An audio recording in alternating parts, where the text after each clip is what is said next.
We've got a great story coming up about West Vancouver. Research happening there may help remote communities improve their access to clean drinking water.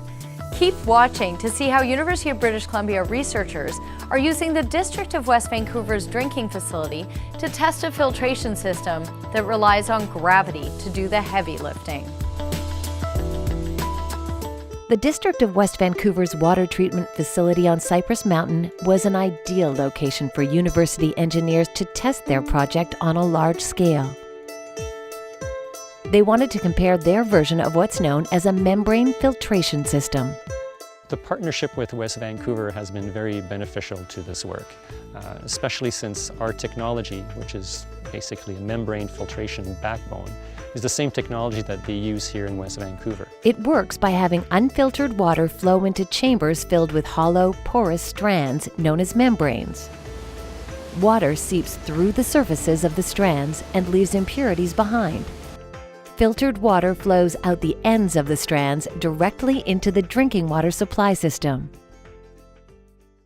It's for the contaminants left behind that these scientists have employed a unique approach. A conventional membrane system has to be cleaned usually about every half hour, and it requires chemicals and pumps and blowers to do that. Our system, because of its passive operation, achieves the same functions, but we only clean it once a day. The tool they use is gravity, free and plentiful to flush the system. We use gravity to push the liquid in a reverse direction through the membrane to lift off some of the retained contaminants. Then, for the most minute particles, they employ microorganisms.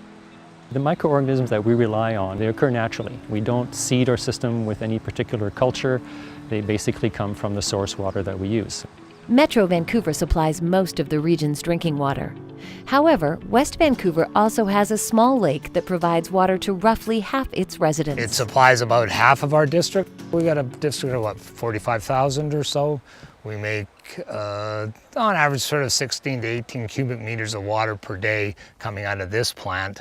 The West Vancouver test run is one step amid many in their goal of creating water treatment systems suited for use in small, rural communities. You can imagine a small community. The water treatment system operator also plows the roads, maintains water infrastructure, sometimes even the telephone or the telecommunications.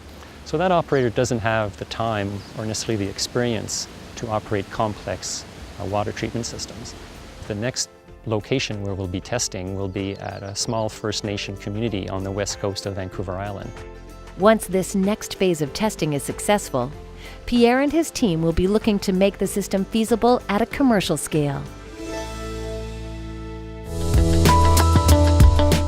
People in New Westminster could be saving money thanks to their sunny outlook. The city is proposing solar panels on City Hall, and resident investors can receive credits on their energy bills. Have a look at how this idea in New Westminster was launched, providing an option for residents and business operators to subscribe to savings and reduce greenhouse gas emissions in Metro Vancouver. The City of New Westminster held a public forum to assess the appetite for a people-powered, renewable energy project. We're kind of coming live with the information on this proposed urban solar garden. It's basically solar panels mounted on the roof of a city building, and we're opening up that solar garden or solar array to interested businesses, local residents, and nonprofits in the community so that they can purchase the generation rights for 25 years of one or more solar panels in that urban solar garden.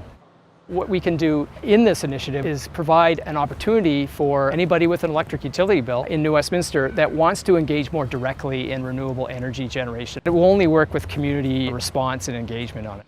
Just for a show of hands, how many of you have ever thought about putting solar on your roof? Wow, that's a lot. We're currently designing the solar array to be around 50 kilowatts. Now, to put that in perspective, that will produce about 54,000 kilowatt hours of electricity, and that's enough to power about 5 homes or 12 apartments. This is a small-scale pilot project to really gauge whether or not the community is interested in going ahead with this. The cost for subscription will be about $1,000 per panel, And that cost may go down as we move further along in the project, depending on a few other factors. But we really want to nail that spot because we really want to make it affordable and accessible for everybody to get local clean energy made in New West for New West. The inspiration for this idea was the City of Nelson and Nelson Hydro's leadership in putting together Canada's first urban solar garden. It's a bit more of a technical challenge for an individual homeowner to kind of go that direction because they're going where to start, what type to look at, how do I assess if my roof's in the right location or solar aspect. So what we're doing is making it easier for people to participate in renewable energy. 90 eager citizens attended the event to engage in a lively discussion and give city staff feedback about the solar garden. I think it was fantastic. We got more than what we thought in terms of response from the community. So the whole idea tonight was to have local residents in the room talking about solar PV and give us information so we can go back and do some more homework and keep the conversation moving.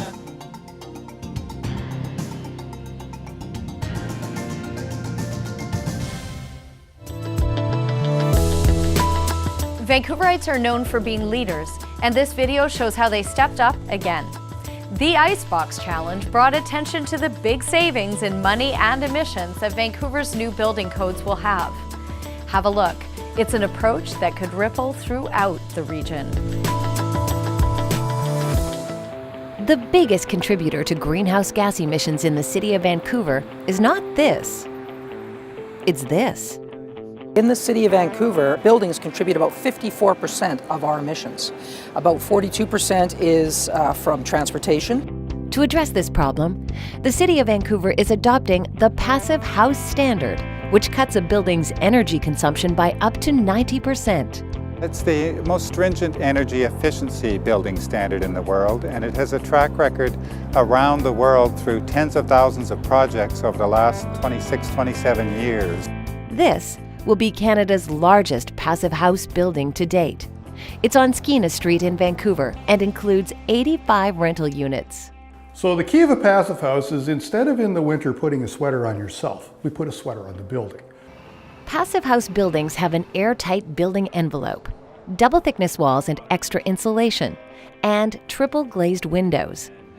Fresh air is supplied continuously using a ventilation system that recovers and reuses heat within the building. The result is a structure that requires very little energy to heat.